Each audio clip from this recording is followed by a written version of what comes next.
ఉంటే కష్టాలు ఉండేవా?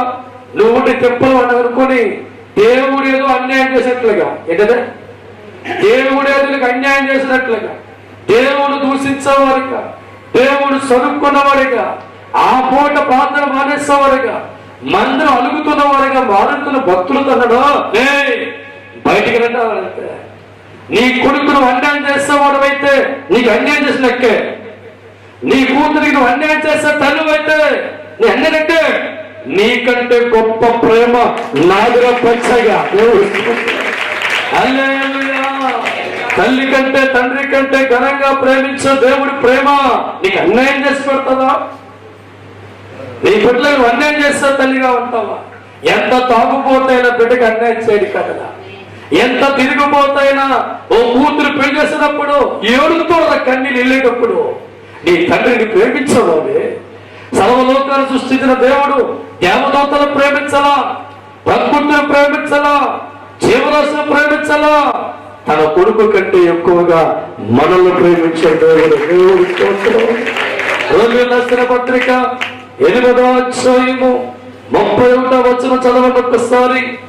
8:31 మా ఇట్లుండగా ఏమందుము, ఇట్లా ఉండగా ఏమందుము, దేవుడు మన పక్షమునుండగా, దేవుడు మన పక్షమున ఉండగా మనకు విరోధి ఎవడు? మనకు విరోధి ఎవడు? తన సొంత కుమారుని అనుగ్రహించుటకు, తన సొంత కుమారు అనుగ్రహించుటకు వెనక తీయక మనందరి కొరకు ఆయన అప్పగించిన వాడు, మన కోసం సిలువకు అప్పగించిన దేవుడు ఆయనతో పాటు ఆ యేసయ్యతో పాటు సమస్తమును మనకు ఎందుకు అనుగ్రహిస్తాడు? మనకి ఎందుకు అనుగ్రహించడు? తప్పుడు కొడతాం ఒక్కసారి. ఈ ప్రశ్న ప్రతి మనిషి గుండెల్లో పెరగాల.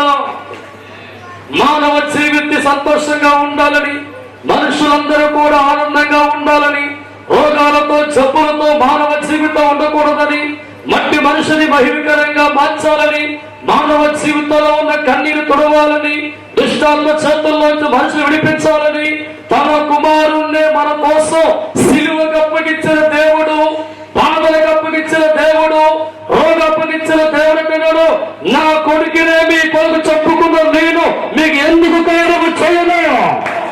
అందరూ తప్పుడు. అదే ఇక్కడ కూర్చున్న ఎవరైనా నీ కొడుకుని సమానం బలిచ్చా ఉన్నారా? చేతులపై కదా ఒకసారి ఎత్తండి. మనుషుల కోసం నీ కొడుకు చంపుకుంటావా? Anybody in the place. ఎవరు ఉన్నారా? ఎవరు ఉన్నారా? ఆ దేవుడు ఉన్నారు. ఆయన పలుకుతున్న మాట మానవ జాతి కోసం, మనుషుల కోసం, కుటుంబ వ్యవస్థ కోసం, వారి కళ్ళల్లో ఆనందం కోసం, వారి జీవితాలు మార్చడం కోసం నా కొడుకునే కష్టాలకి, బాధలకి, శాపానికి అప్పగించి చంపుకున్న నేను సమస్తం మీకెందుకు దయచేసి అన్యాయం చేశాను కాదరా? నేను అన్యాయం అయిపోయాను. నా కొడుకును చంపుకున్నాను. దేవుడు పలుకుతున్న మాట, నా కుటుంబం నష్టపరుచుకున్నాను, నా కొడుకు చంపుకున్నాను, నాకు అన్యాయం చేసుకున్నాను కానీ మీకెవ్వడికి అన్యాయం చేయన దేవుడు.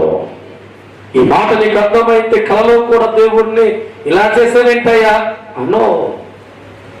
దేవుడు ప్రశ్నించే హక్కు ఎవరికి లేదు, దేవుడు ఎవరికి లేదు. ఆయన ప్రేమామయుడు, ప్రేమ స్వరూపు కలిగిన దేవుడు. మానవ జీవితాన్ని మేలు చేయడానికే తన కుటుంబాన్ని పాడు తప్ప మనకి అన్యాయం దేవుడు చేయలేదురా. ఆయన చేతులు చేయలేవు. ఏ తల్లైనా తన బిడ్డకు నలపలేదురా. బిడ్డను ప్రేమిస్తూ ఉంటుంది. తల్లిదండ్రులుగా మారుతున్న వారి జీవితాలు, కొడుకు జీవితం బాగుండాలని తన కష్టపడుతున్నారా. కూతురు జీవితం బాగుండాలని, కొడుకు జీవితం బాగుండాలని రాత్రి పగులు కష్టపడి, ఎండనగా వాళ్ళు కష్టపడి, అమ్మా నాన్న లోకంలో కష్టపడి వాళ్ళు సత్తనం తిని వీడికి మంచి పుడి పెడతారు.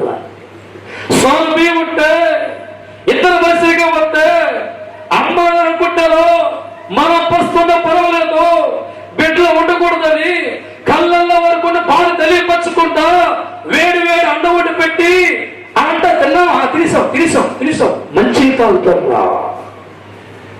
అంటే తల్లి ప్రేమ త్యాగాలతో కూడుకుందా? తండ్రి ప్రేమ బాధ్యత కన్నా కూడుకుందా? ఒక మనిషిగా నువ్వే నీ కొడుకుని త్యాగం చేస్తూ ఉంటే నిన్ను కన్నా దేవుడు నా కొడుకు ప్రాణమే నీకు ఇచ్చేస్తాడు. తెచ్చుకున్నాను నేనే నాతో నా కొడుకు వదిలిస్తాడు.